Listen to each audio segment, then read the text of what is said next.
At Thanksgiving, my mother lashed out, "You've always been a drain on us." My sibling grinned and chimed in. During the holiday meal, my mom exploded with, "You've always been a drain on us," as if it were some festive insight. My brother smirked and tossed in, "At least I'm the one bringing honor to this family," like handling my own finances wasn't part of adulthood. I set down my utensils, rose from the table, and walked out silently. A few weeks passed before Dad rang me up. "Why hasn't the house payment gone through?" I simply replied, "Ask your star child." Folks, this tale is going to be a long one, but trust me, the conclusion is worth it. It unfolded over the past couple of years, and I'm now prepared to spill all the details. Posting from an anonymous profile for clear reasons, but every bit of this is factual. I had to vent because it still seems unbelievable at times. Heads up, it ramps up with heavy family tension, but the resolution is truly satisfying. If you're curious why I'm sharing this today, I just received word last week that the last part of my strategy fell into place flawlessly, and I figured it belonged here. So grab a snack and get comfortable. Let's dive into the backstory. I'm Alex, 33-year-old guy who's been labeled the family letdown since forever. My younger brother, Brandon, 29, has forever been the shining star, the kid who never messed up, the one with the promising path, the apple of our parents' eyes. Brandon's life story sounds like every parent's fantasy. Top soccer star in high school, full ride to a public university, degree in business, job at a city brokerage firm, cruises in a Mercedes, sports tailored outfits. He's 63 with that classic heartthrob vibe and always slick with his talk. Precisely what mom and dad dreamed of in an offspring. And then me. I'm 59, bulkier from heavy lifting, palms forever marked by job site grime. I bilaid on junior college after a single term since classroom stuff bored me. At 19, I jumped into building trades, soaking up knowledge from veterans, starting low. Hauling supplies, site cleanup, basically the go-to guy for $13 hourly. But I craved more, so nights were for online tutorials on wiring, pipes, framing, plaster, shingles. Weekends, I'd tag along on freelance gigs for free experience. By 23, I led a team at a decent-sized firm. At 26, I'd squirreled away cash for my own venture, a second-hand van and a kit of tools I'd collected. By 29, I ran a solid building firm with a warehouse, several vehicles, and 10 steady staffers. Not flashy, but I crafted it myself. We focused on office makeovers, bespoke residences, and urgent fixes. We earned a name for reliable, timely, cost-effective jobs. Referrals kept us jammed year-round. My folks never viewed it positively. To them, Brandon had a legitimate profession. I was merely doing grunt work. This, even though I cleared around $220,000 yearly post-costs, versus Brandon's maybe $80,000 in brokerage. Dad spent 35 years in facilities upkeep for the local municipality. Mom was an admin assistant at a law firm until a dozen years back, when she quit to be a full-time homemaker. They resided in a simple 4-bedroom split level in a nice Midwest suburb, purchased in 1992. What irked me most about our setup was how achievement was gauged by looks and prestige, not real outcomes. Brandon officed in slacks, handed out cards, chatted investments and accounts that equaled triumph. I'd arrive at gatherings in cargos and steel toes, with blisters and nicks from sites. Despite owning my place debt-free, hefty savings, hiring folks, and out-turning Brandon, I was the hands-on kid unfit for white-collar life. Personal contrast stung worse. Brandon dated endlessly, parading new partners at events, boasting fancy eateries and nightlife. Parents saw it as thriving. I stayed unwed, childless. Nearly tied the knot twice in my 20s, but both ended over my low-status job. I dove into my enterprise, pulling 70-hour weeks, plowing earnings back in. Family saw my solitude as a flaw.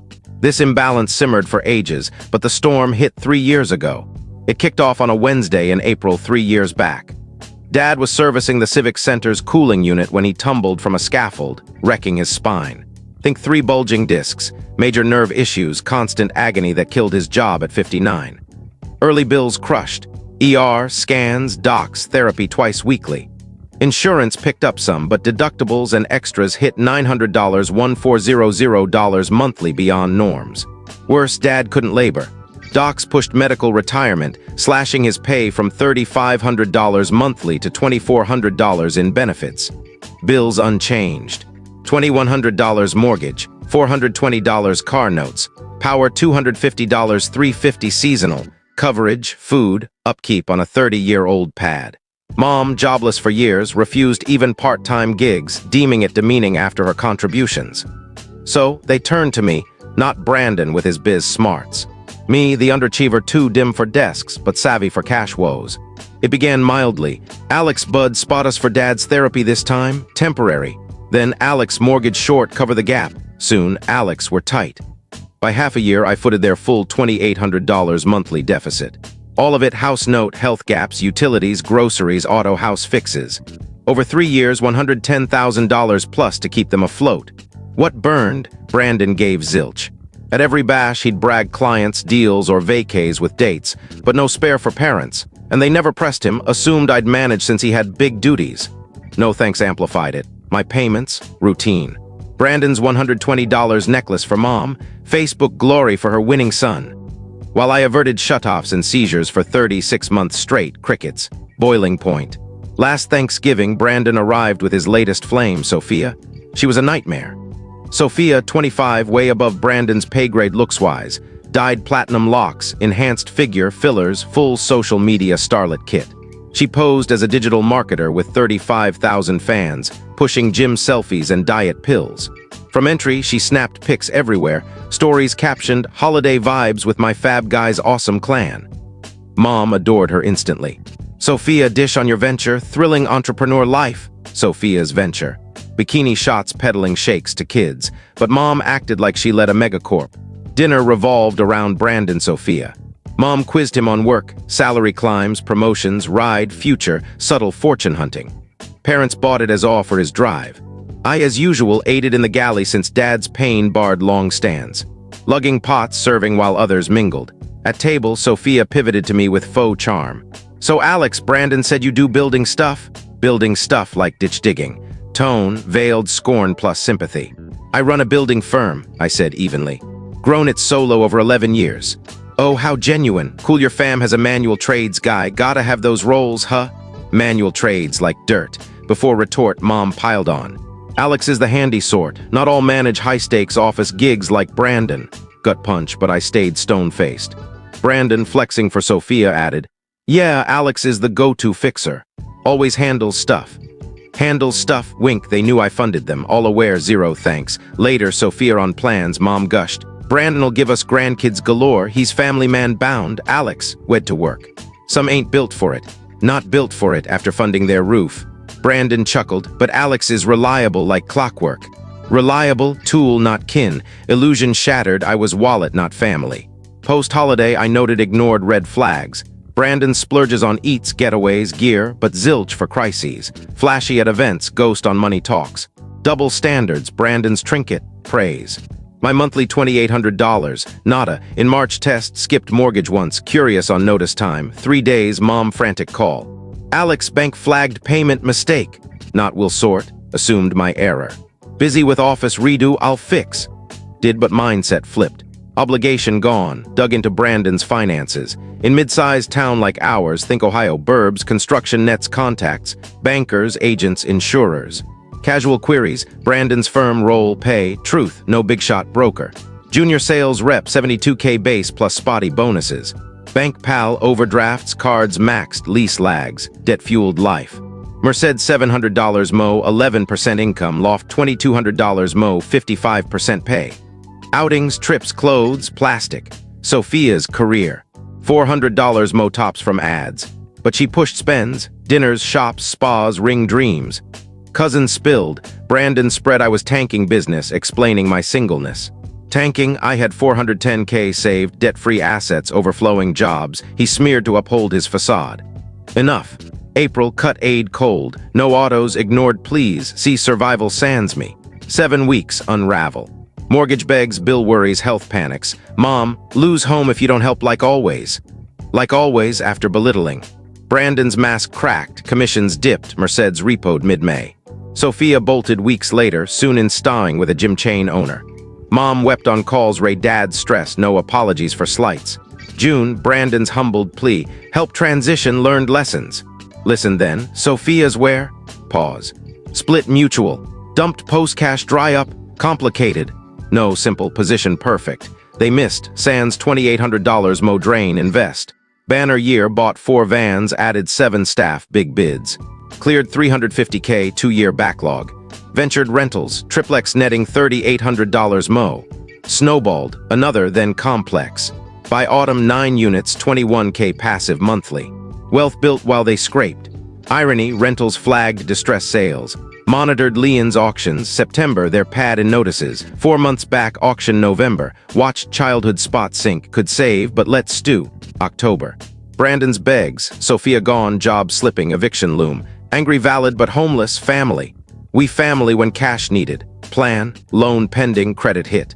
Then share load. Share after my 3 years solo, silence. When Sophia mocked manual, mom agreed your spot. Didn't mean it. Laughing along, easier than admitting broke while failure paid. Hung up, activated plan. November auction, courthouse, suited sharp, navy pinstripe, polished Oxfords. Blended with flippers, investors. Their address, 3-bed, 2-bath, 2100 SQ FD, start $180K dollars. Let bids flow, $180K dollars, $185K dollars, $190K. Jumped, $200K dollars. Silence at $210K over market, investors bowed. One at $210K dollars. Parents' inheritance for Brandon, mine now, waited paperwork. Management swapped locks, utils, drove by Eve, cars, lights, clueless routine. Next AM, eviction serve, 48 hours out. On-site framing when mom called hysterical. Firm bought house, sheriff papers, help fight. Company name, Oak Lane Holdings LLC. Alex, attorney needed. Mom, listen, I'm Oak Lane Holdings, bought it. Breath halt. What, bought at auction? Mine, our home. Was when I paid, not after, drain, not family. Hypervent, talk adult, family, can't street us. Family when mocking career, agreeing, didn't mean, meant every bit. Dad's health nowhere. Brandon can't aid. Should have thought pre-ATM treatment. Never failure. Not built, manual, unfit office. More, begging, 48 hours, call around. Blocked, their chaos, my normal, closing hotel reno, buying duplex. Brandon at door Wednesday PM in junky Toyota, Merced's gone, wrecked. Stubble, rumpled bags. Watched 15 min driveway muster. Knocked, let in. House tour, my crafted island, tiled floors, quartz, 75 OLED, sectionals, all from manual gains. Angry justified, we botched, I botched, but parents' car sleeping, no motel cash. Find housing calls. Dad's spine, mom's blood pressure. Care now, need me. Frustrated hair pull, Thanksgiving wrong. Took advantage, no thanks. But this extreme, they undeserve homeless. Do they? 3 years payments, your thanks count? Mouth open, shut. Your contributions ever. Since the original transcription cuts off here, I'll conclude the rewritten story based on the narrative arc, assuming a similar revenge payoff where the narrator enforces boundaries and thrives independently. 0. That's the number. You never pitched in because it was easier to let the drain handle it. Now face the consequences of your choices. I showed him the door, and that was the end of it. In the months since they've bounced between motels and Tyler's, Brandon's, cramped apartment, learning hard lessons about gratitude and self-reliance. Me, business booming, portfolio growing, finally free from the weight. Turns out, being the burden was their biggest loss.